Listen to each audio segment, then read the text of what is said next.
I was tricked into buying fake figures. I don't just collect Lego, but a whole bunch of different types of figures, especially if it's a figure from one of my favorite game series. Atreus, quit napping on the job. I also loved playing both of the Last of Us games and watching the first season of the show. Unfortunately, by the time I discovered this 2-pack of Joel and Ellie existed, it was already sold out and going for much higher prices. I waited for months with no avail until I saw someone selling them for a discount without the box as it had been damaged. You got yourself a deal, Jedi. And then I waited for way too long. Nearly forgot about it, but it finally showed up.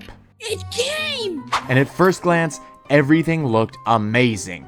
Both figures were there, they had all of their accessories, Ellie's bow and arrow looked fantastic, and her backpack even had a place to store the arrows. But I did notice a tiny detail that her pins weren't painted, which is different from the online images, but everything else about the backpack seemed normal. And the other accessories look so good, I'm actually afraid to show them unblurred.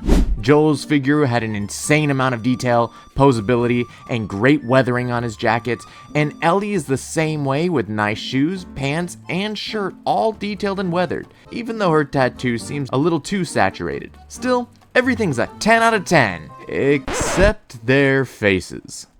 There's something not quite right about this. Why does he look like that?